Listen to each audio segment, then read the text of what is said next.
spread.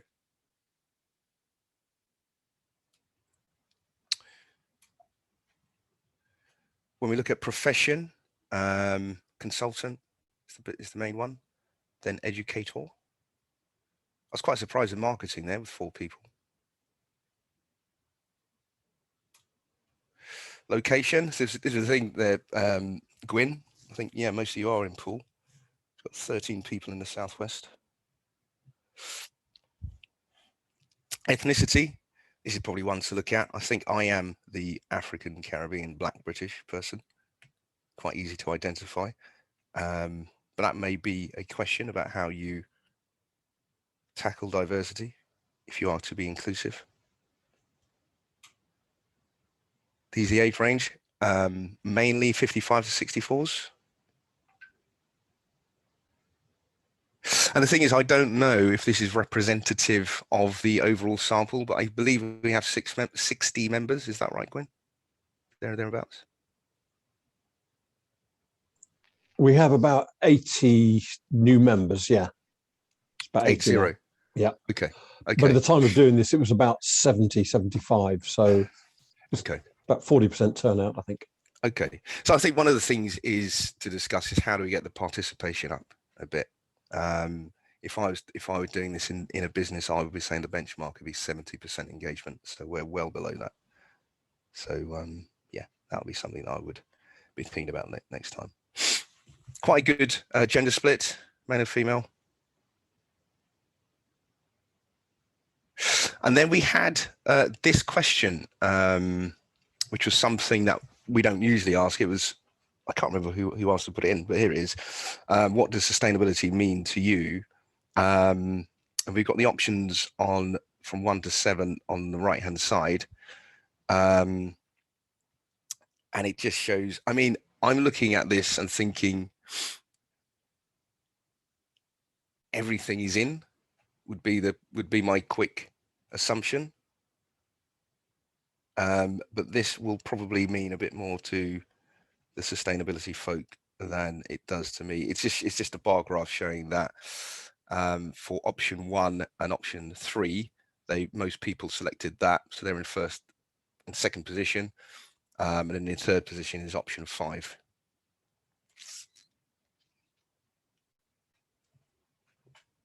If you could just give me a little nod if you're happy for me to move on, because I can't see you verbally, then I will, just while you read the options on the right hand side. I'm okay. Yeah.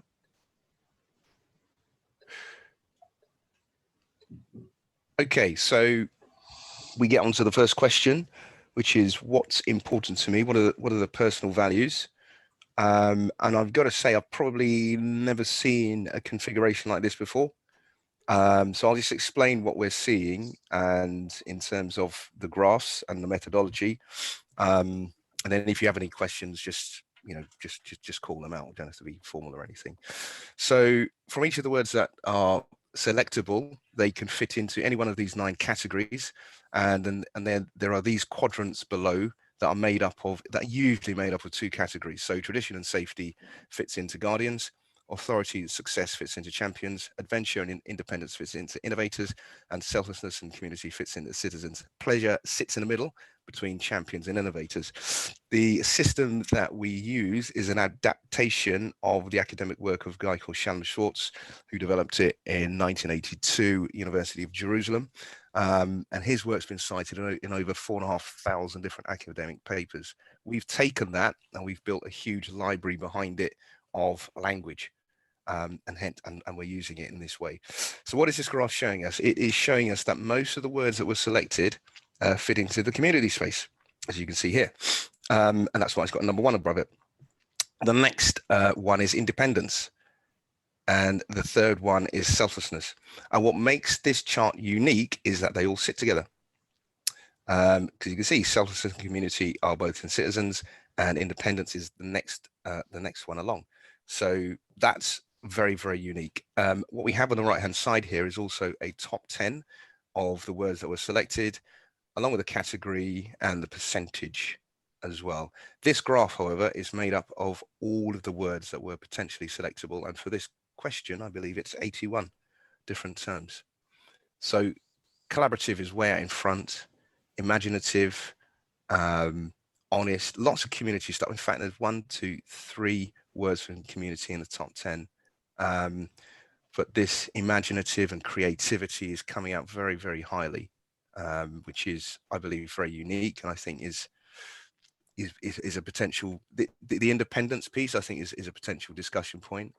I guess I'm not too surprised to see the selflessness sphere in third place, because that holds things like, as you can see here, ethical, social responsibility, but also words to do with wisdom and care would fit into selflessness as well. The other thing that we would look at is what is low, and authority is particularly low, and tradition and safety is also very low. Are there any observations? And just to reinforce, this is this graph of the personal values of the people who have completed it. Hi, Martin. So I've only just joined, but are you welcoming comments? I am indeed. Oh yeah, I mean, I just feel really excited by it, because to me it just speaks of like a community that's really independent, free, that isn't worried about being hemmed into boxes about hierarchy and authority and knowing all the answers, but is willing to ask questions, create debate, be really inclusive. So I feel really excited by it. Brilliant. Yeah. Thanks, Elizabeth. Yeah, I feel the same. It feels intuitively right to me from my knowledge of many of the members in the group, and at the same time, maybe it tells us also that we might be missing a trick in actually speaking to some other parts of the potential community. But I think it definitely underpins our USPs and maybe gives us a bit more material to market with. Are there any other observations? I have a question, Martin. Oh, sorry, Carol, go ahead. Sorry. Oh, just a question, Martin. Will we get the copy, or can we have a copy of this? Yeah, absolutely. Yeah. Fantastic. Thank you. Yeah, and the only other thing I was going to say, leading on from what Linda said, is this feels right to me, being part of it, but I wonder if you were to just look at the website as an outsider, I question how much of that essence would really come across in what you're reading. But that's just more of a question rather than me knowing the answer to that. I think it's a very good point. And actually, if I remember correctly, and hopefully I'm not putting him in it, this was one of the comments that Dave Hampton had a couple of years about the website. Was it reflective of the members and what we're trying to achieve? I think that's right. Yeah, it rings a bell. And I'm looking at the pleasure and adventure and thinking that those be nice for those to go up a bit. Hero's journey and all that. Mike, you wanted to get in there. Yeah, just briefly a question, Martin. Is it a typical pattern, not necessarily them all bunching up, but where an organisation is already quite well values driven, that you get a very a very accentuated peak? So an organisation that needs more values work might be more evenly distributed, I guess. Is it anything like that, or am I just? It's a good question. I understand what you mean. The point, so these are the personal values. This is what gets you guys out of bed in the morning, or gets us out of bed, because I assume I filled it in as well. And so it is unique in the pattern of itself, but usually what we see is community is really, really high, and then the rest are quite a way down, and they create a formation, and that can be across whatever sector it is. What's unique about this is that independence and selflessness are so close to community. So usually what we might find is that there are 6 words from community in the top 10, and that could be, within finance, creative industries, whatever it is. So that in itself shows some sort of balance to me. But the way that tradition, safety, authority, success is so low is very apparent. And in fact, the next slide will make that really apparent. Things like, Sorry, go on. Sorry to interrupt you, Martin, but just before we go into that, can I just ask, there was a couple of phrases at the bottom there about ethical and socially responsible. Yep. I'm fascinated that only 27% would describe themselves in that way. How does that measure in terms of what you would expect to see for those particular personal values? Well, it might not be. They might not be in the top 10 at all. No. You know, it's yeah. I mean, it's not you. They're not usually in the top 10. Yeah. That selflessness is not usually a top 3 within the personal values. Really? Yeah. It might be it might be a desire, but not necessarily, you know, a desire for the business. But it might, you know, we don't usually see it in the personal values. Yeah. Which is actually a bit depressing now that you state it. It shows that there's a lot of work for us to do.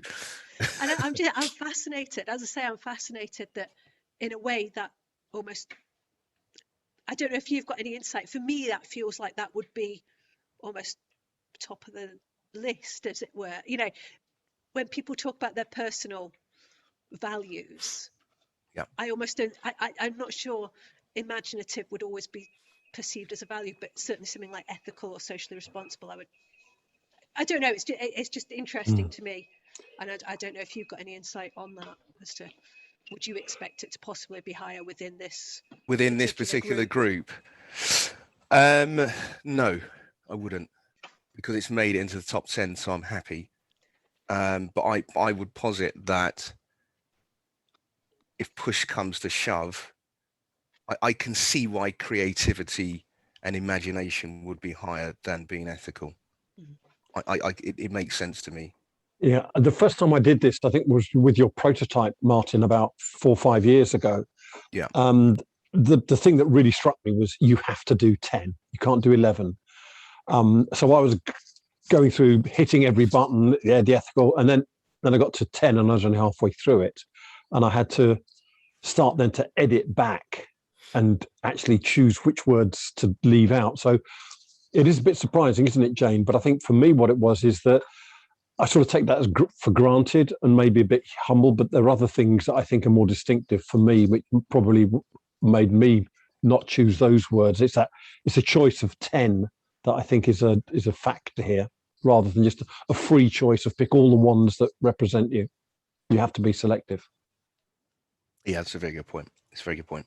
So this is positioned as the most important in your life, because to function, we need all of this stuff, right? You know, we need to uphold traditions, we need to be safe, we need, you know, success is important, you know, for us to get on in life, etc. Obviously pleasure. So it's what is most important. Elizabeth, you had a point? I was just going to ask Martin, I'm interested to see that global comes under the category of authority, but equally in this day and age, global could equally come under community, because you can very easily create global communities of practice online, for example. And so I'm just wondering what the logic is of having global under authority, because potentially that would add to the community count if it was placed there, for example. Yeah, it depends what you mean by global. I mean, a global within a sustainability sense is very different to global for, let's say, 99.9% of our clients.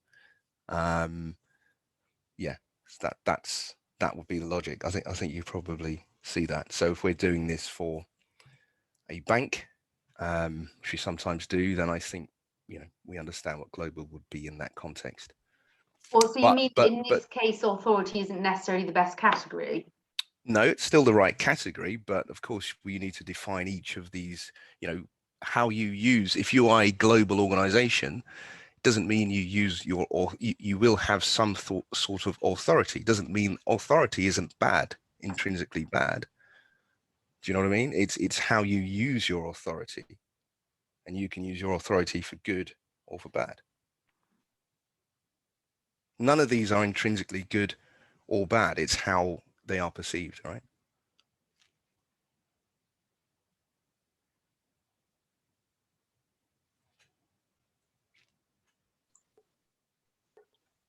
Okay, do you want to move on, Martin? So the point I was making before was that this slide, 72%, usually it's about 50-50. So the stuff, so from pleasure through to community is intrinsic, and from tradition through to pleasure is extrinsic. And the vast majority of the words that have been selected are intrinsic. And that is, I would say, very, very unique to see that. We might see 50 or 60%, but 72% is, yeah, it's pretty wild. It's pretty up there, which is cool. Okay, when we get to the workplace values, now this is where things get really interesting, because what we're seeing is that people's personal values appear to measure what ASP is doing. And for me, that is very, very powerful. And that's exactly what we should be seeing. So we've still got community in the first place. Selflessness is now in second place, and independence in third.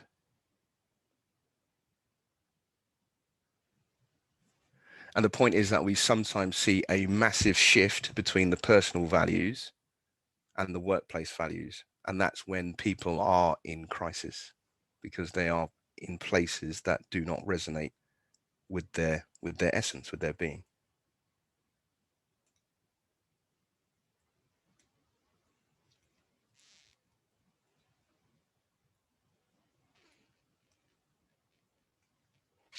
Any observations at all?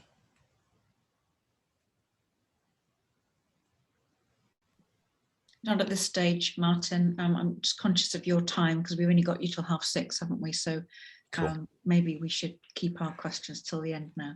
And then the intrinsic, again, 73%. So it's very, very, usually what we see here is that it moves from intrinsic to extrinsic, but it's held, which is good. We've got something here which is a cultural health rating. Within the second question, there are an additional 20% of words that make this, and they are potentially limiting. So I've just pulled out some of them. You've got a very good, basically the cultural health score here means that there aren't a lot of people have not selected a lot of potentially limiting words, but here they are. It's very few. 8 people have said it's consensus cultured. And the reason why we call it potentially limiting is because it's about a conversation. You know, consensus culture in certain organizations or groups might be the way forward. So then that's good. And so I think in ASP, we are consensus cultured. I don't think that should be viewed as necessarily a bad thing with this particular group. Idealistic, we've got confused, short-term focus, and demanding. But you know, the numbers for that are very small, but they are in here.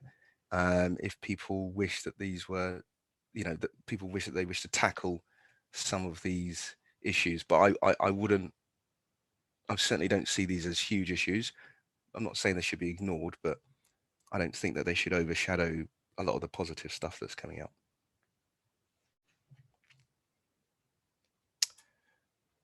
And here are the desired values. So slightly different chart. Collaborative is still top, but we can see now adventure is the #1 category, followed by authority, followed by independence. In the adventure category, you can see challenging, experimental comes up. In the authority, it's about being leading and global. And the independence is still about being innovative and creative. So I guess this slide was a little bit of a surprise to me, because I would have expected to still see community so high. But I think going back to, I think what Gwyn said, the reason why selflessness may not be as high is because people feel that ASP already stands for that really well. And this is how to activate ASP beyond the values interpretation of it.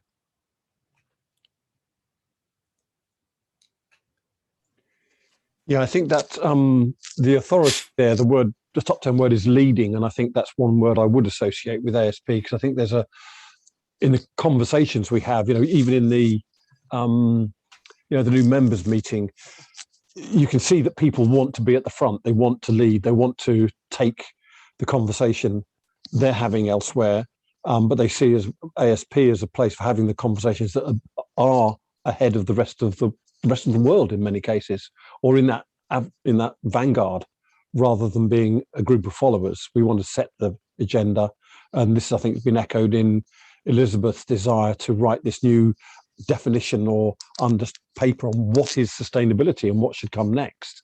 We feel the need to do something out there that is innovative and is new, rather than just following a status quo. Yep.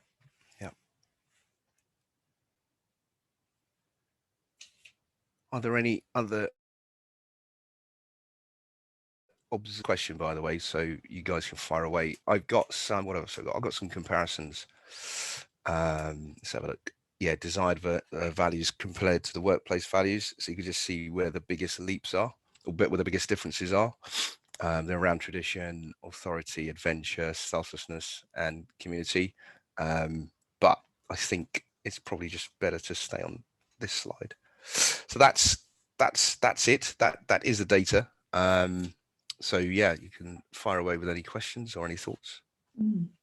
I think it's worth us trying to unpick a little bit more, either here or later, this point about authority.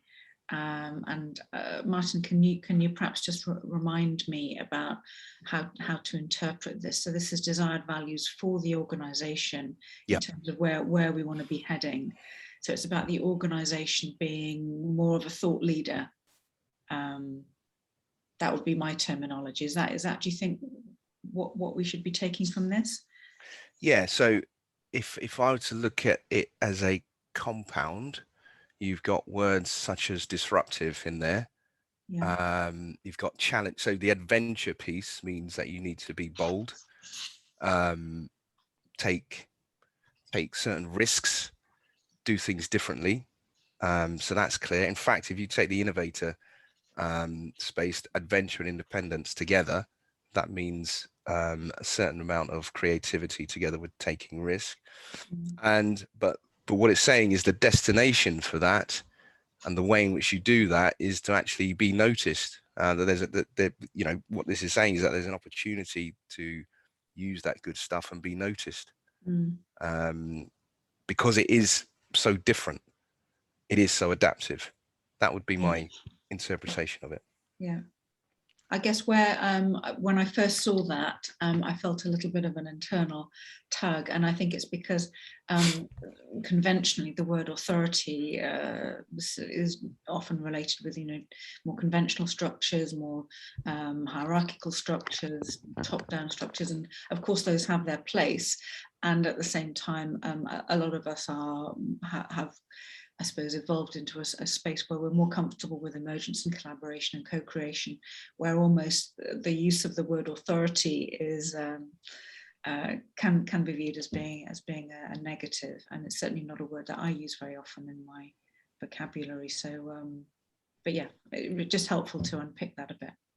Yeah, and I think that's, and I understand that, and that's why I've tried to make the point that in of itself, it isn't a negative thing. There's an opportunity for you to reframe what leading looks like. But the truth is that if you are leading, you do have authority, whether you wish to have it or not. You are being looked at. It doesn't mean that you have to abuse it, though.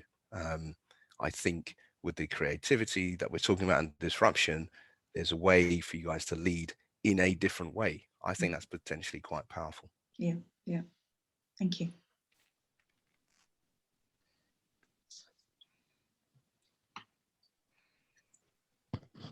Just a little observation from me, which is that I'm sort of pleased to see the pattern that I see. It's sort of kind of what I would have hoped for and sort of expected, and it may be just me seeing what I want to see.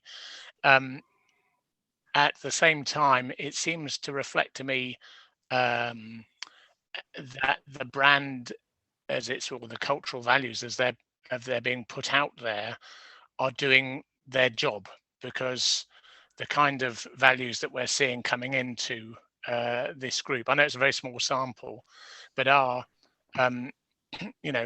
fiercely about that citizenship and of making change, and then this an adventure, this sort of where we want to go. Well, we want to have an impact. So what I see in the presentation, which I think is excellent, by the way, Martin, I really like the system. I love the way that it comes across, and I can see how it would be really interesting to get loads of data on this, which you could then mine away. You get more out of it, obviously. With 30 responses, I get that it's not a big sample at all. Nevertheless, there is a clear pattern, and for me, I think it looks like we're on good tracks, and maybe the thing to do is to continue, or to do more of telling stories about the adventure that we want to be taking together. That's my thoughts. Sophia, did you want to add something? Yes, thank you.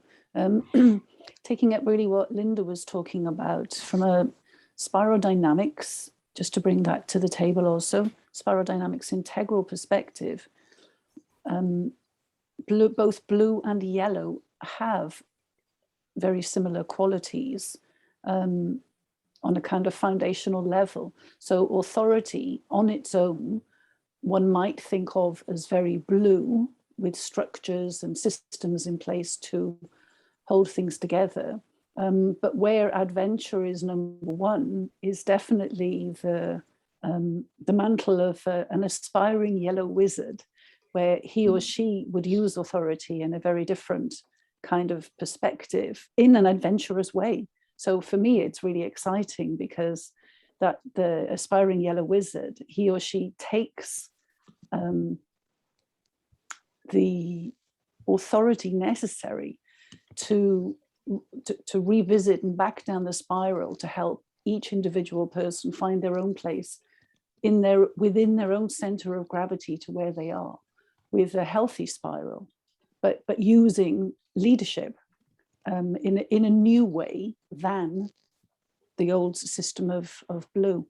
I just wanted to point that out. Thanks.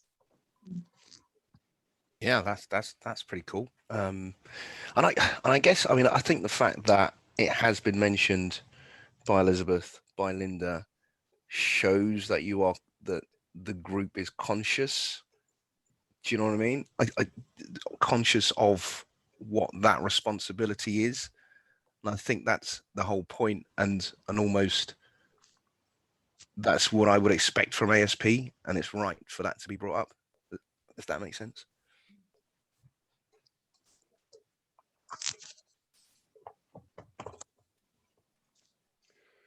Carol, would you jump in there? Yeah, I was just, I suppose what struck me about authority, and particularly with it coming under the desired values part of the work, part of the thing, is actually, because I tend to think that authority is also agency, or if you kind of do a synonym on it, the words agency and mandate came out, and I think that there is, for me, that's the sort of us saying, there's a mandate, we have agency to do this work in the world, and also I think of it as gravitas. So I think when you've got authority, you have people acknowledge that you have something of value to give. You've got something that is worthy of being listened to. So gravitas, seriousness, or the ability to be taken seriously. And I think maybe for me, that's what's coming out about the desired value of what we want to take into the world, is for people to, for people to listen to what we have to say, because our combined experience is worth listening to. So that's kind of my take on it a little bit, is agency and gravitas. Yeah, before I ask Helen to come in on that, that's exactly my interpretation of that, because authority in a traditional company is top-down command and control rules. But what I see in ASP as authority is like the academic authority, people come to us for our opinion. And I see, a lot of the traffic coming in, a lot of the requests. I think a lot of people have joined us for that reason. I think maybe Steve might want to talk about why he came in, but I think people are looking to ASP as having an academic authority in the subject of sustainability. We are a go-to organisation with that regard. Helen. Thanks. And thanks, Martin. Very interesting. And it was interesting to do as well. I wonder what you normally would be advising your clients to do with this data, and how it can be useful. Have some potential ideas, but how would we use this to, what would you suggest to use it for? Good question. Because you don't have a lot of the structures that one would normally be doing, you've got good cultural health ratings and there's not much toxicity. I think that the way in which, I think there's an opportunity to look at the way in which ASP communicates. I think there's an opportunity to look at the website, for example. I don't think it's particularly disruptive, adaptive. I think that there's, I think there's a huge comms piece. However, I've got to admit that's a bit of a slant because that's my background. We have human people, when I say human people, but sort of human expert people who may have a different slant on it. But I don't see that as the issue. I don't think this is about going on training. I think this is about communicating so that people can collaborate more. I think that's the main thing. I think the more people, like-minded people, or people who see that this is a disruptive playground we can have, then the more collaboration we can do. So that would be where I'd be pointing it. Yeah, I think that's good, really useful. And I also wonder if there's an opportunity to use the word, so like a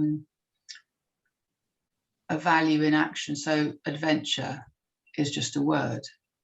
But how do you, and disruptive playground, I agree, I think that's beautiful. How does adventure come into it, if you see what I mean? What do we do? Yeah. What is adventure to ASP? Yeah. Exactly. Because it could be different things. So you put a verb into it, sort of thing. So adventure means whatever it means. Yeah. Cool. Yeah.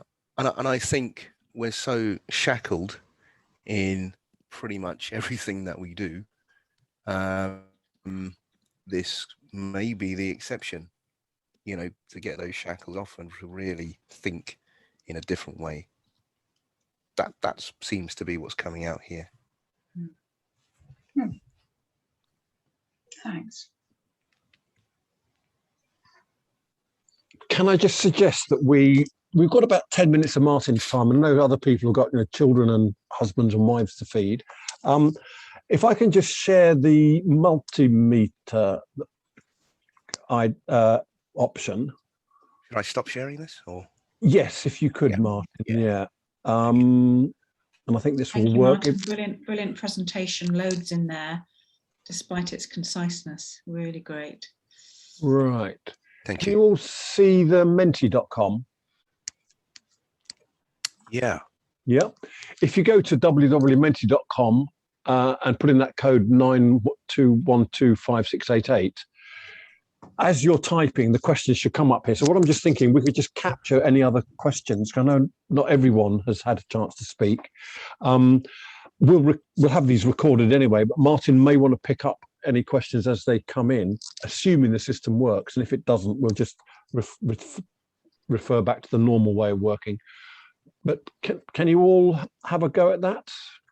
Sorry, Gwyn, I can't see it. Where am I looking? On the main screen. On the main screen. Oh, it's gone now. 1 second, I'm just making sure I've got it up there. Can you see that on the main screen? Yeah. What questions? I've got, what questions do you have for Martin? Yeah, and above that, it's got go to www. Oh, I beg your pardon. Sorry. Yes. Yeah, sorry. First time for everybody. Don't worry. First time we're using it. So if you type that into your browser, yeah, and then put it, you ask for your codes there, and then it will ask you these questions, so you can type in questions. Yep. If this doesn't work, I'll just abandon it because it's the first time we've used it. You're probably the most tech adventurous person I know, Gwyn. Which is a compliment, I tell you, it's a compliment. But yeah, what about taking risks? I mean, it may not be working. Are people typing in questions? not yet, but I will be. Right.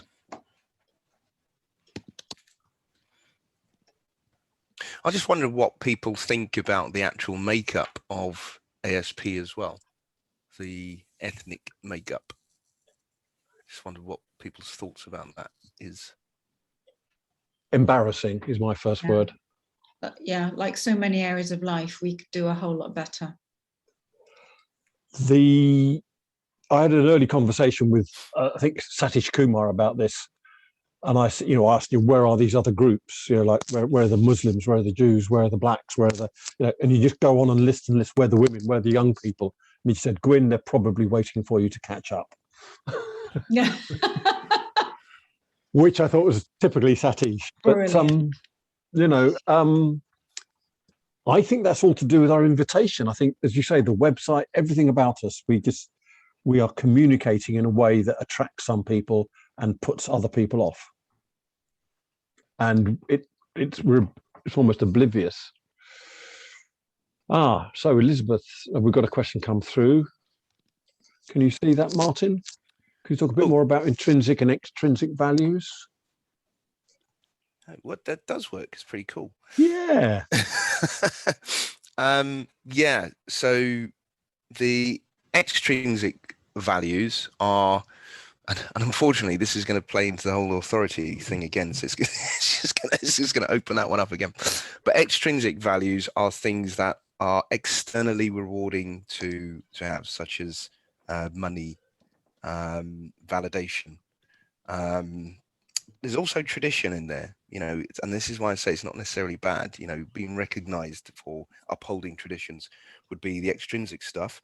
And on the intrinsic side, they are things that are internally rewarding to do. So, for example, reading for the love of it, or helping people because of that fuzzy feeling inside.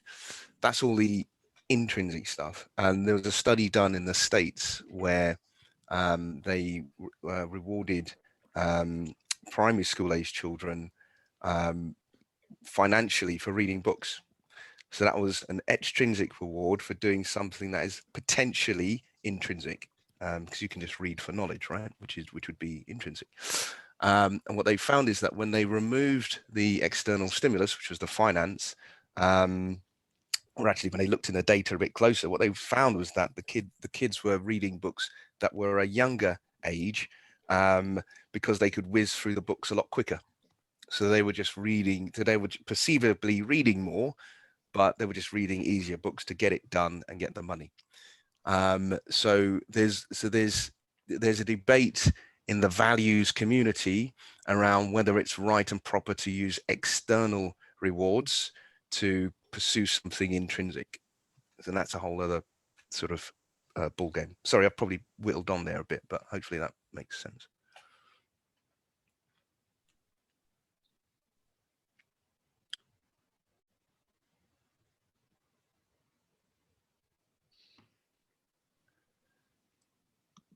Did that make sense? Mm. Yeah. Okay, cool. Yeah, thanks. Very good. Thank you. Oh, there was one before this. Am I doing this one or the one before?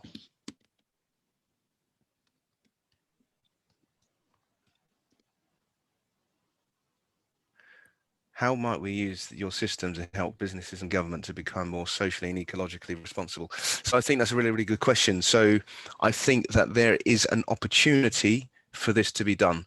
The whole column to do with, so if we just sort of zoom out a bit, the system is also a behavior mapping system as well, because it's all connected, and you can use it for you can use it to nudge behavior, and you can certainly use it to nudge behavior towards that selflessness column. So it's in the system. I mean, we could also use it to get people to sell more stuff, right? We can use it in many different ways.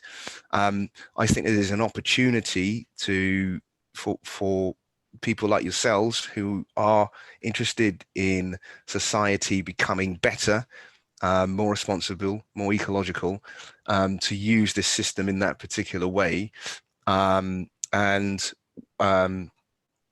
We've developed a practitioner thing for this as well, and I'd be happy to take you guys through that with a view to you guys working out how it can be done, and maybe we could do that in partnership.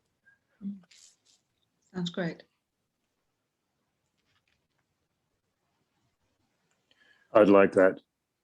Let's talk, Martin. Brilliant. With your comms hat on, what immediate priority 3 things can we do to reflect our values more in our website and communications? It's a very good question.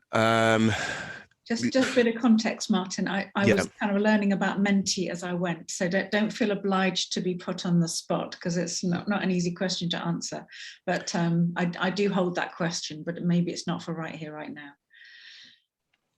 Yes, I mean, I think, you know, there are certain things that need to be in place. There needs to be a clear vision, clear values, clear mission, and they need to be reflective of the organization, and everything that's produced, you know, reflects those. I do also think, though, that there's an opportunity to look at some shared behaviors as well, which I think might be quite cool. And I haven't really seen organizations like this look at that. And it's not that we all need to act in a certain way, but I just think we're all heading towards something. And the more clarity we can have towards how we want to act towards each other, and, you know, what disruption could look like, I think things will get a lot warmer, and things like the website will emerge from it. I think the first time around we said, well, let's have a website. It was built. I think the opportunity now is to say, we stand for this, let the website emerge. If I were to look at the data. I think the point about shared behaviors is a really, really interesting one. Hat's doing some work at the moment on that, with trying to give equal emphasis to the how as well as the what in our organisation. Yeah, interesting. I don't know what others feel about that, but I'd welcome us looking at our shared behaviours. Interested in how we can make this a catalyst for ASP using the design values. Yeah, I think we've got a hidden gem with the adventure bit, and where that's come out. If I think deeply about it, it's not really surprising, but I think I've got to admit I forgot that ASP had that within it. But if I think about the interactions that I've had over the years, yes, it is. And I think, you know, we've maybe forgotten that that's our hidden gem. Yeah, I think that's really exciting. I mean, if we talk about getting young people involved, which is, you know, whatever young means, or other groups, I think that's got to be the catalyst. Yeah. I'll just jump in there because there's something been brewing the last few weeks, which one or two of you may know about. But this company, Ethica, which you may have seen on the website, the one that's doing the Dorset sustainable palm oil, in a random discussion, I found out that they've got a training company who also have just set up an apprentice program across the UK.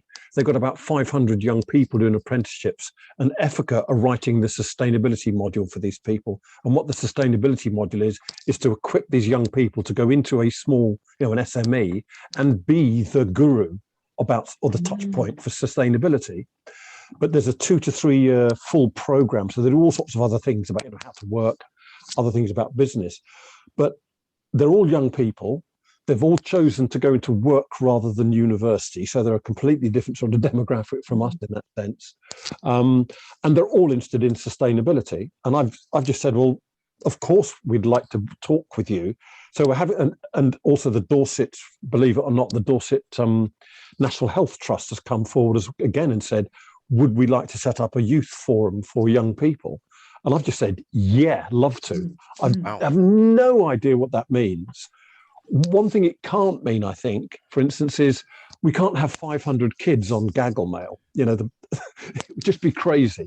But what it means is, I think we've just got to ensure that it happens and steer and guide and maybe be elders to it, you know, and create the space. And with the wisdom that we've got of engaging with young people now, I think we can do that on a massive scale. So if that's not adventurous, I don't know what is. It gives me sleepless nights. But to move this forward, we've also got to recognize is that all of us are full-time employed elsewhere.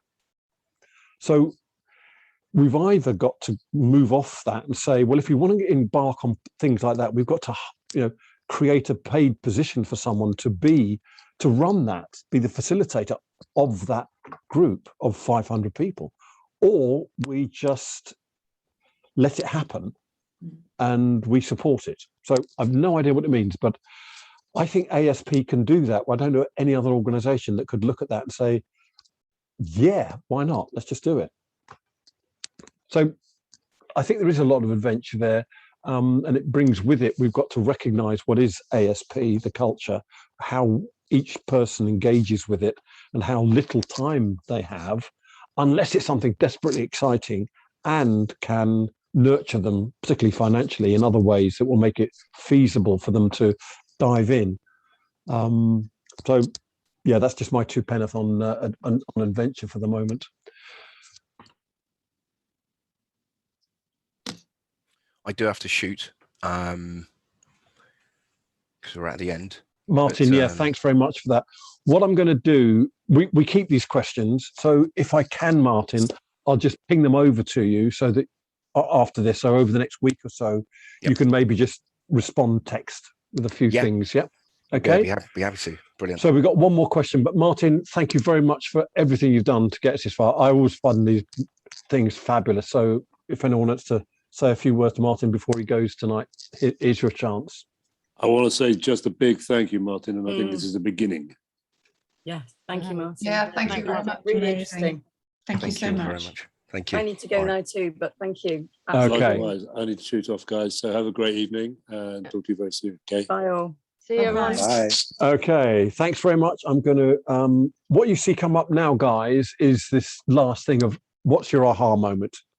So just we'll capture what just blew your mind today or you know, opened your eyes to things you haven't seen before. So maybe just 2 or 3 minutes reflection on that. And those that are left, we can maybe have a little discussion about that or just capture that. And but feel free to enter things and or leave when you have to.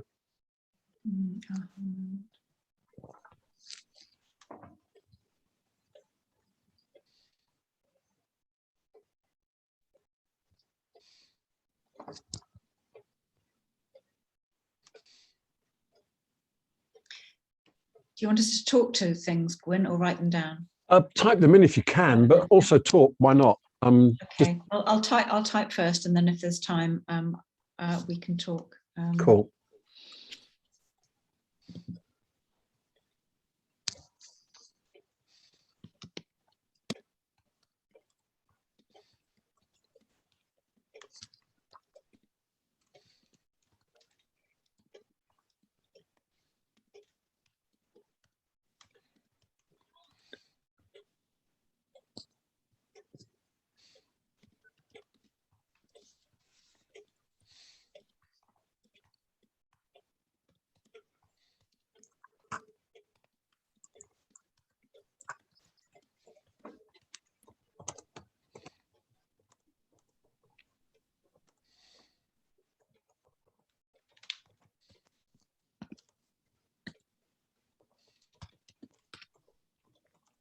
So I've just realized the time I'm going to have to go. I'm very inspired. My aha moment is the adventurousness of ASP. And I really think that that leads so well into second tier thinking and how we can play with that for exponential growth and activities. Yeah, super.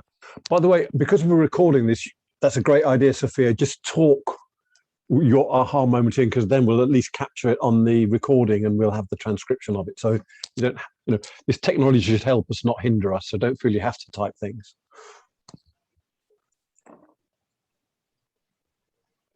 All right. I think any kind of reflection can only be a good thing to me. The aha moment was a mention of the young. If we are to be adventurous, we better lead over. Yeah, lovely.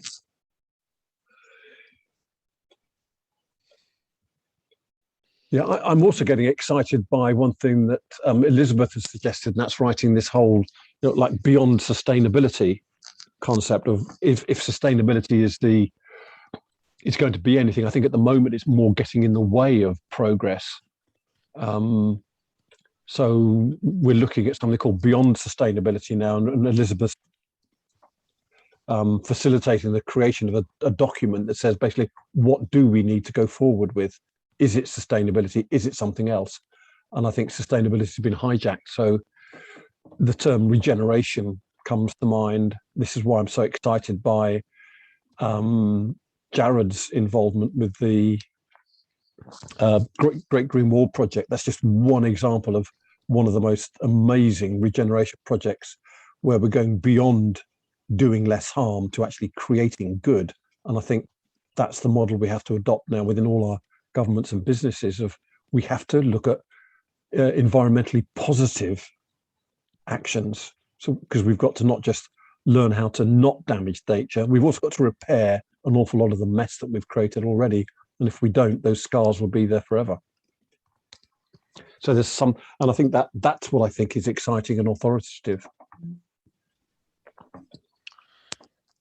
Gwyn, I've just popped it in the chat for the record, but it just links to me. There was a recent global survey that identified optimism and courage as the two key leadership qualities that we need post-pandemic and to drive forward on climate solutions. And so that adventurous spirit that we have, I think shows that we have the qualities that are needed.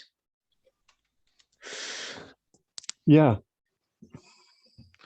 My battery's just about to run out, so I think my machine might quit before I can get the charger. But there's a great initiative in Bristol, been running for some years now, 2015 at least, or maybe 14. It's called Green and Black, and they're ambassadors. So I think that's an interesting thing to explore to improve our inclusive composition, I guess. So definitely some lessons to be learned there and some good connections to be made. I'll see what I can do to help. Fabulous. Brilliant. Right. I'm going to, is anyone else typing on the Mentimeter, or shall I just clear that now? No, I think you can clear that now. I'm not typing. Okay. Anymore. So Steve, Michelle, Sophia, you're all relatively new to ASP, and Jane. Any comments, observations on what you've heard tonight?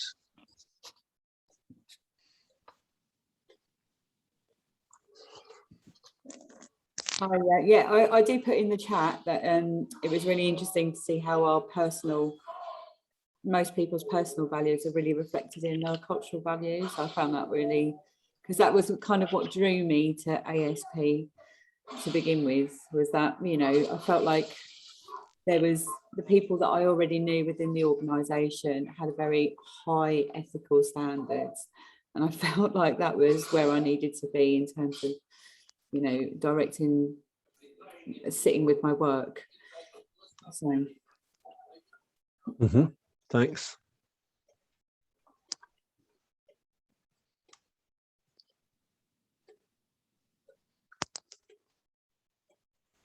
Any other views or questions?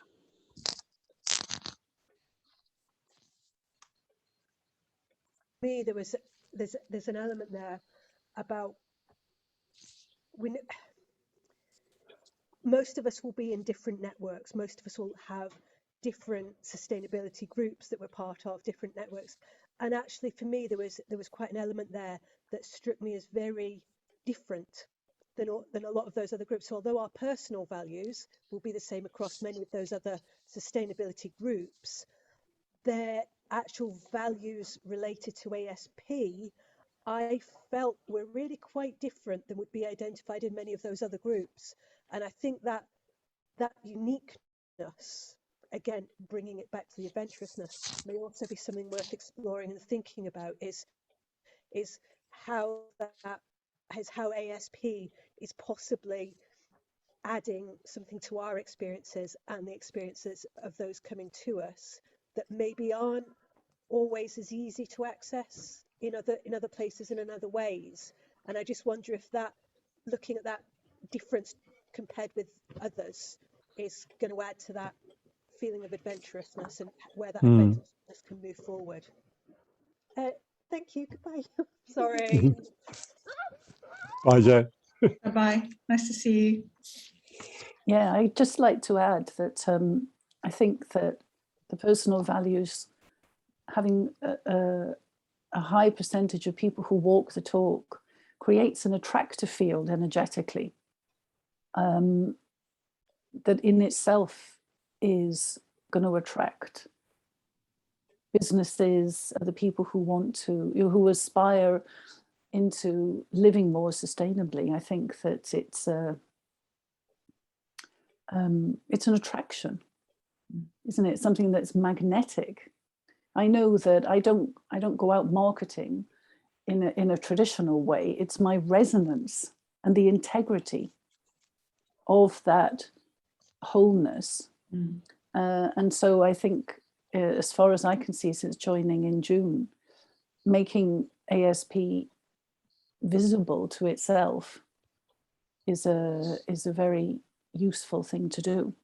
Otto Scharmer talks about allowing the system to see itself. Yes, yeah. For what it is, and today has been a real insight, hasn't it? Tapping all our adventurous spirits. Yeah, and I think it's interesting trying to compare it with other organisations we may have worked with. I helped set up the Global Association of Corporate Sustainability Officers 7 or 8 years ago, and it was as brutal as the name suggests. It was set up by all the major heads of sustainability of the big blue chip companies in Britain. There's about 300 of them. And they were really trapped in this model of we've got to be certified and we've got to be chartered so that we'll have authority, when in fact the problem was they didn't have authority in their businesses because no one gave a shit what they did, to be quite honest. They were just a badge that the company had to say, we've got a CSR department. Now we'll get on with our business. I challenged Barclays head of sustainability to say, where were you in the boardroom when the PPI was being discussed? Where were you when all these other things were being discussed? The fact they profited $400 million in 1 year from gambling on the price of food. And some people have said that single act doubled the price of rice from $1 to $2. So it put hundreds of thousands of people into starvation and arguably killed thousands of them. And the corporate sustainability officer was not there. It wasn't because she wasn't chartered. Yes. It was because nobody shared her values.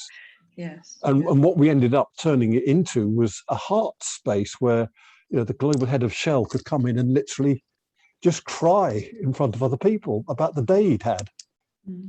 And they didn't have that space in the businesses. They didn't have people like themselves to talk to share it with. And so I feel that what ASP has always been is that space where people can come in and the correlation between the personal values and the values of the organization, in a sense, doesn't surprise me, because we have nothing but the personal values of the individuals. There isn't a corporate entity. There isn't a body deciding that we will have these values and these goals. It's us. It's the people that turn up at these meetings that we each bring our stone, and thus the cairn is built.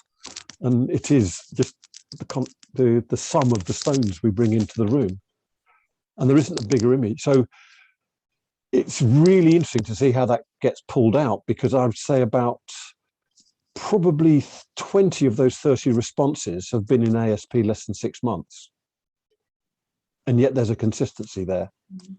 So it's always been ethereal, and I think it still is. But what we're getting now is people, you four, apart from Linda, Sophia, Steve, Jane, Michelle, you've all been drawn to it. You've all joined, and you're all contributing, and you're all creating what is the thing that is ASP just by being here. And you're all so different in what your discipline is, your practice, and it's just enriching the whole picture. And none of that was there last year.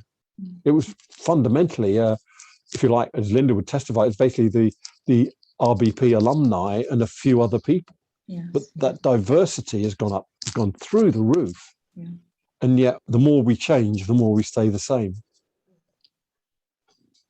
which is comforting in a sense. But it's that level of integrity that is evolving. And that when that's what I meant about the word exponential. When you evolving integrity in that way, woof, it isn't just 10 plus 2 of 10. I don't know anything about mathematics, but you know what I mean. You mean, Sophia. I work from a more energetic perspective, but it's tangible. Yeah. Isn't it? It's magnetic, that is inspiring and allows for things to be understood on another level, which is one of the problems of communicating with perhaps center of gravity further down the spiral. That, I can't say that because they're not going to understand. And I think when a body of people is saying the same things, by which I mean they're aligned, he may not understand it intellectually, but he certainly gets the message. Yeah. There's transmission. We all know that verbal communication is only 7%. Verbal language is only 7% of communication. Yes. So this is a very powerful force. Well, and that's where I'm absolutely delighted that Steve's not just with us tonight, but with us on this journey, because what Steve's doing is just so radically different from everything that any of us do.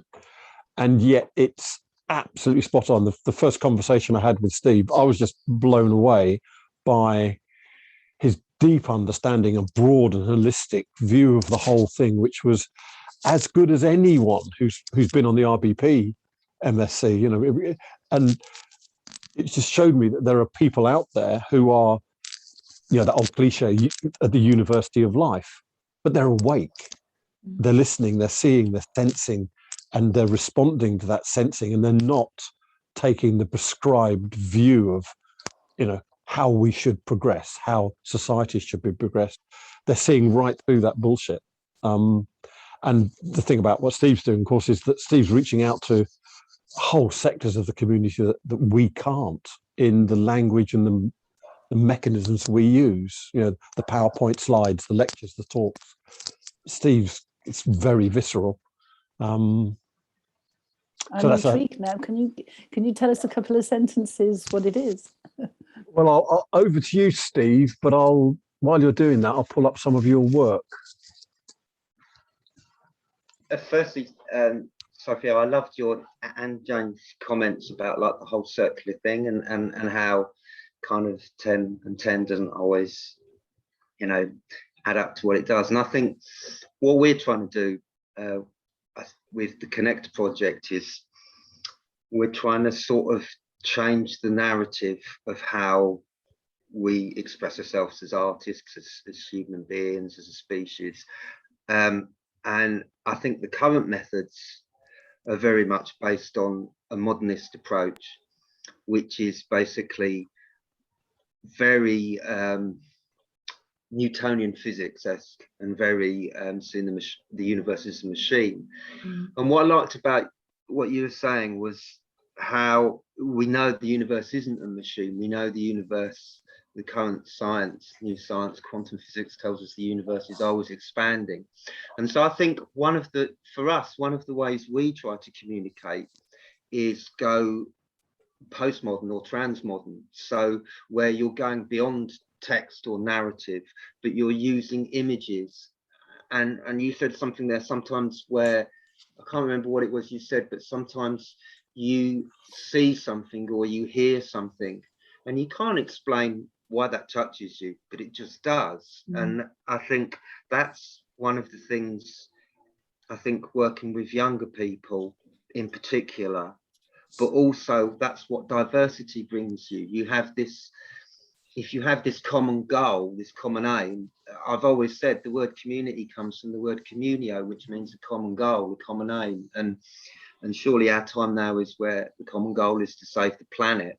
And if we're still, Bede Griffiths talks about, if we're all sort of at the tips of our fingers doing separate things, we don't usually get anything done. We have this tribalism, and whereas if we come down to the palm of our hand, then that's where we get stuff done. And that's why I was really excited. I apologise when I came late, but talking about reflecting on ASP and where are we going, and I think someone used the term spirals and circles, and that's great because it's circular economy, and that's going to be really kind of the thing that saves us and the thing that brings us together and moves forward. And I certainly know from, well, certainly my two 21-year-old kids, that's how they operate, and they're going to be the people that are going to be driving change. We are just kind of there to lead. What's it? I read the word education. I think it comes from the word educare, which means to lead out, and that's our responsibility. So really with Connect, it's really just using contemporary music, contemporary visuals, and also going back historically to pre-modern wisdom, using people like Hildegard of Bingen, who's a 12th century mystic. People are very influenced by someone called Matthew Fox, Thomas Merton, who was really big in the 60s and a friend of ML Martin Luther King.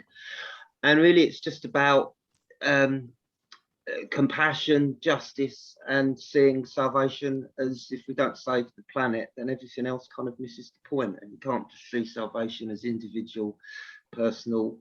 So it's kind of that with DJs, rappers, and all of this, and we're really excited about it because Gwyn's just been great, and we're talking to universities now about going out, taking our model out, and not us doing it, but saying, okay, we'll work with you, but you do it, you create it. So I've kind of waffled on, but that's kind of, Gwyn can show you, that's kind of really where we're coming from. Yeah.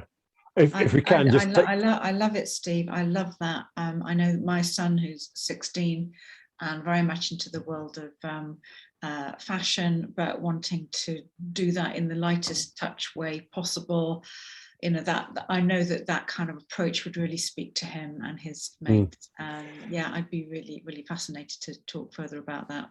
Well, I don't know whether you've seen this page on the alliances, but the Connect program, how many awards have you won now with this, Steve? 50, 60? I think nearly 50 international awards. 50 Amazing. international. I'll just show you a couple of minutes of it because I love it. Hopefully, tell me if you can't hear the sound.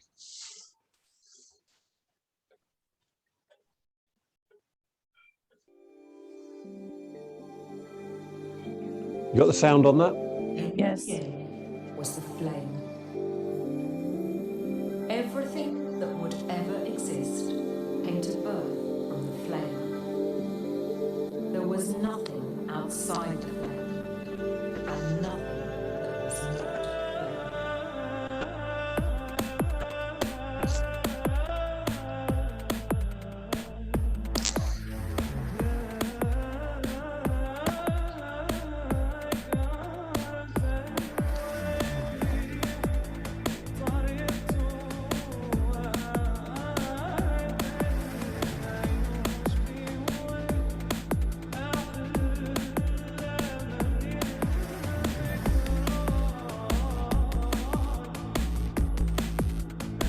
So the first question is, Do you think that you yourself are nothing but a complex machine?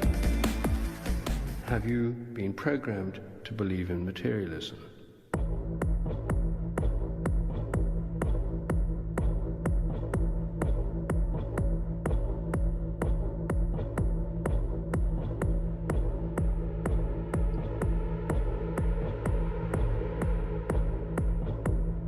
It's proven scientifically that negative thoughts do drain energy from our muscles as passions weep and wane.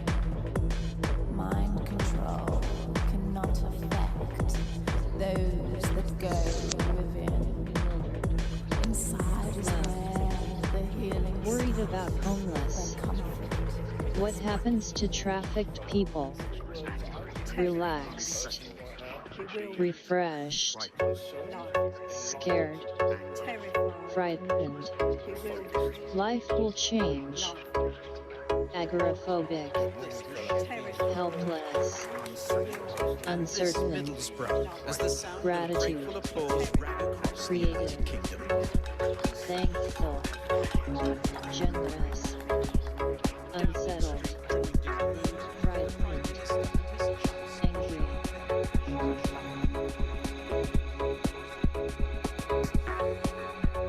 One step in front of mine, memories keep me behind, and I just can't stay on the line. But you over us, and that's why you seem. Okay, that gives you a flavour of what Steve's doing. So if that's not adventurous, I don't know what is. Amazing. Fantastic. And I mean, Steve, you're winning awards for the music, for communicating sustainability, for the filming, for everything. And by the way, Steve does this in his spare time. Wow. This is not his day job. There's what, two of you, Steve, and then a network of people all over Britain. There's Martin, who you met when we came down to see you and Lizzie in Bournemouth, and he kind of manages the process. And then there's people who are 17, 18-year-olds, and we've got elders like myself and Martin, and then we've got DJs, rappers, poets. There's a group of, you don't see it there, but in the film we got some yoga practitioners to do a slow yoga movement behind one of the singers on stage. So I think it's really just all about, as you probably can see there, it's all about recognizing how disconnected we've become, both with ourselves, with our communities, and with the planet. And really that's where, ironically, science, which is now the majority of scientists, in my view, are becoming mystics now, because they're realizing, wow, there's something bigger than just Newtonian physics. So that is something that can really be used to celebrate the awesomeness of the universe and our world, but also a healthy spirituality, not religion, but a healthy spirituality. And the reason any healthy spirituality will have at its core compassion, which is justice and peace. Anything that hasn't got that is, in my view, isn't spirituality. Anything that's fundamental, and that's really where kind of all those things where we connected and collaborated, what I liked about ASP, because it was just a case of, you know, oh, this looks interesting. And I think we're looking forward to working with all of you, you know, in terms of just coming together and being adventurous and playing and in the circle where we all contribute. So yeah, Steve, what really strikes me about what you're doing, and also some bits of the data about us from Martin's survey, is, you know, we're not diverse. We're quite Southwest biased because of the shared experience that many of us had going through the same face-to-face, you know, more conventionally academic experience, and we're all pretty much in that age bracket, kind of 40 plus. And you know, this has to be about future generations, about those unborn, and so how do we constantly innovate and recreate how we get those shared experiences, because it's those shared experiences, as I'm being reminded every day by my son's experience now with his mates, that it's those shared experiences that are really binding them together as a community. So I think what you're doing is fantastic. Yeah, I would love to think and innovate and create with you to see how can we reach out a bit more. Yeah, I agree, Linda. And I mean, I think Gwyn will probably know more about this. I mean, if you look in other cultures, if you look in Native American Indian cultures, there isn't that separation, that age demographic separation, is there? And that's what I think one of the issues sometimes that we're in now. And it's kind of that throughout the traditions, they just nurtured this sense of we're all in the cosmos, we're, you know, and yeah, so I think our job, certainly I see what I can do is, one, try and remain eternally young. I don't want to get old. Not I don't mean that as I don't want to die, but you know, Meister Eckhart says we always need to be giving birth every day, all the time, and so I want to. I like the fact that my children and their friends can relate to me, and I think where we can come in is we can pass on wisdom, not knowledge as well, but not knowledge in raw data terms, but wisdom, and I think there's a lot in that, and that's kind of maybe the role for our people from our generation, is to not take, but to, as we said, to lead out and to give away and facilitate. And I think I think that's, you know, that's what I enjoy in the project. It's just great watching all that, having been in the music industry and all this. I've done all of that, and it's a lot of people my age want to hold on to that, and it's kind of a bit possessive and a bit patriarchal and crap, basically. So, but basically, when we did that, we've done it live. We do it live with all the musicians as well, with all the visuals, and it was a joy to watch all these younger people just. Well, their words were, "Wow, this is sick, Dad." You know, so but really engaged with that. But you do have down your way, you have Daniela Rhodes, who's a DJ. She's in it, and she lives in Bournemouth, and she does a lot of work with a label down there called Crafted Records, who we've done work with. But yeah, so I think these sort of models, these sort of paradigms where we're facilitating using creativity, adventure and imagination, I think will really is one way we can really, you know, make a change. Yeah, very definitely.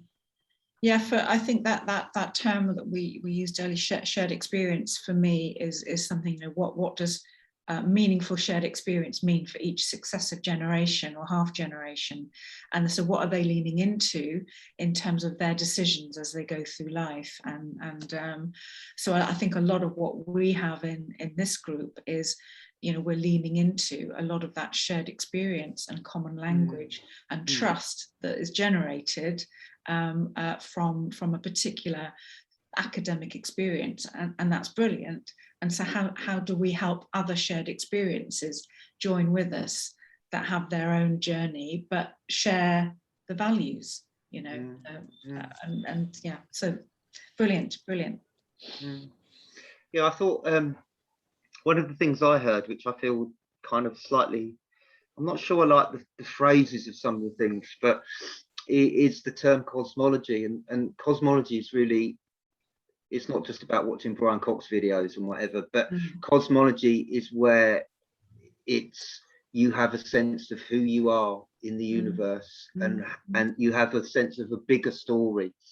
And I think what I like about the areas with ASP and all of us are doing is it's involving science, it's involving creativity, and it's involving spirituality, and those two are normally pushed apart. I always joke, it's a big irony now that the scientists are saying repent for the end of the world is nigh, rather than the spiritual leaders.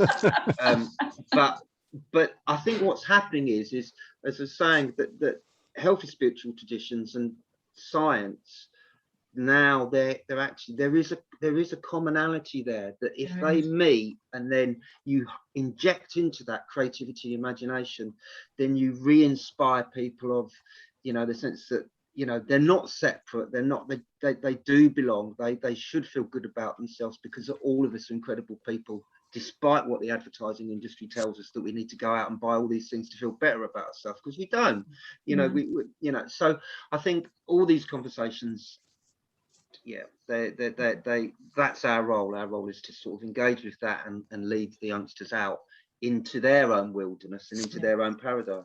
Yeah. Brilliant. Love all of that.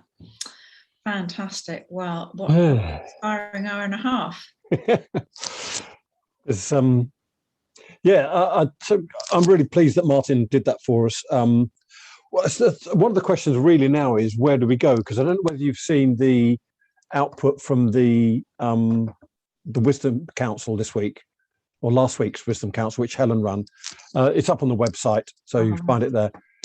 It was mind-blowing. She did just a stunning job of being herself and bringing play and creativity into it, and we all played games, but at the end of it, it was as profound as, you know, 3 or 4 hours I've had sitting at Embercombe in solemn ceremony. And I think the outcomes, but what seems to, I know it's seeing what you want to see, but what seems to be emerging is that of what our vision and purpose is we don't have to define them. We just have to be sure they are there. And the less we get in the way of them being seen, the better. So, yeah, I think when we all started this process a few months ago, in the back of our heads was all our training in corporations that, you know, we really need a plan and a strategy and a vision and a set of values. And that would kill it all. I think that would go exactly against what Martin's shown us today, is that authority is there. We are confident, yet we are selfless. We are a community. We can be brave. We can be exciting and adventurous because we're not tying ourselves down to anything. And the essence of that has been this ability and this desire in everybody to sense what's going on. Yeah. And we till the soil, Gwyn. I think we curate the carbon, hydrogen, oxygen, and nitrogen, don't we? And then absolutely, it does its own thing. Yeah, absolutely. And it's funny because there's a saying or a moment in the fields in Embercombe which will never forget me. I'll forget. Sorry, I was in the field with this guy, 16-year-old kid, literally harvesting the dinner for that night. Lots of multiple coloured kales and broccoli, etc. We're just going out and just pulling armfuls of this stuff up. And we were talking, and I was telling him about my woeful attempts to grow tomatoes at home. And he just turned around to me and said, "I think you're trying to grow tomatoes, aren't you?" And I said, "Yeah, that's sort of what I've been talking about." He said, "I thought so. Try growing the soil." And I looked at him and thought, "What?" And he said, "The soil will grow the tomatoes for you." Yes. Yeah. And amazing. This is what all the regenerative rewilding projects are now doing. They're growing soil that sequesters carbon immediately, so that if you've offset by your flight by not by planting trees, but by allowing regenerating the soil, that soil is sequestering the carbon your plane is putting into the air while it's doing it. Whereas the trees will do it 70 years in the future, when we won't have anything. But it's that, just this simplicity that a 16-year-old kid was telling me 50 years his elder how to behave on this planet. Yeah. And we've just got to create moments like that. Yeah, absolutely. And what you were saying, Steve, is we've got this wisdom, we've got this knowledge, but unless there's people who want to hear it, the young people, unless we're in the same space as them and create that space where they feel empowered to talk, then we're just going to be, in quotes, lecturers. Mm-hmm. Bells are sounding in an empty space. But so we've got to get the kids in here. We've got to get those 500 apprentices somehow, and that's just the tip of the iceberg. Yeah. I think the model for that, by the way, is we just sign them up as associates. They just get the newsletter, and then they just come along to anything we do. Yeah. We just put the stuff on, as they say, build the field. Everyone will come once you built it, and just Keep it simple. Keep it simple. trust that what the fields we build are the right ones. Yeah, exactly. Well, brilliant. Thank you. Jane, did you want to say something? Sorry, Linda. No, I was just gonna, I mean, I come from that kind of branding background. So when you're saying about, maybe it's okay just to say we don't, we're not going down that route of, of values and defining them. That's always hard for me. But I mean, I think that in itself takes an incredible amount of both bravery and confidence. But you almost need to know your values, not to define them. Does that make sense? Yeah, yes. And I think that actually makes an incredibly powerful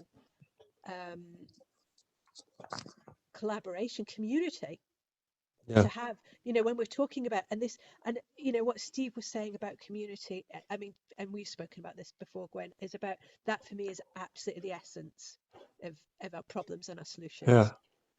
This idea that we have to grow community. And what I find fascinating is we're all sitting here talking about this idea of embracing, supporting, learning from younger people, whereas we're actually living in a society where we're talking about the antithesis of what's actually happening around us, where we're living more and more in this polarized society where, whether that means that old people vote this way and young people vote that way, and so actually I think that in itself, that being conscious of that difference between almost what's going on around us, but what we, I'm sure, all feel is fundamental, that community, that mutual respect, that learning from youth and allowing youth that space to become leaders instead of us going, we'll teach you to lead, that's a massive opportunity for all of us as individuals and as an association. Yeah. Well, I've got to go now. I'm sure you guys have, but I just want to, one lovely conversation I had this week with the new joiner. I very rarely ask this question, and I ought to. It's the most important question. What attracted you to ASP? She said, "Oh, the first two words of your LinkedIn profile. It's apprentice elder." she's.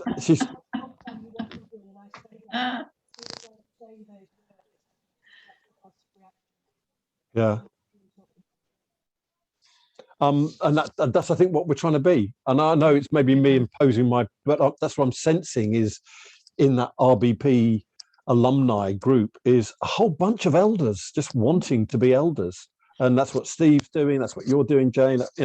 We're all doing that, but that's what we've got to communicate. It's almost, well, what I've learned is it's pointless me trying to work out who I am, because that's already gone, right? My CV is absolutely useless because it only tells people what I did 50 years ago, and I can't do any more. The most important thing for me is to work out who I'm going to become. So it's got to be aspirational and future-led, and it's got to, because we're all learning to step into this, we are all apprentices in that role. Yeah. And it covers so much of the stuff that Martin uncovered, the humility, but the authority. Yes. The giving up the traditions and selflessness. We're not doing this for ourselves. As Steve said, he's doing this for his kids. Aren't we all? Yeah. And that's a really different way of being. But it's working out who we can become. What can ASP become? We don't need to answer it. We just need to hold that question open so that when it arrives, we're seeing it. And it just moves on. Anyway, I'm ranting because I'm getting hungry. Oh no, but I want to just say thank you to Steve for reminding me of that Meister Eckhart quote, which is that we're giving birth every day, and so every day brings an opportunity for renewal and reinvention. And I think that's that living in the moment, in the present, that you were describing, Gwen, for us as an organisation. Yeah. Wonderful. Cool. Brilliant. Thank you so much, everybody, and those that have left already. And see you all fairly soon, I hope, in different guises. thanks for all turning up and contributing so much. Thank you, guys. Take care. Speak soon. Bye. Bye-bye. Bye-bye. Bye, Michelle. Bye, Michelle.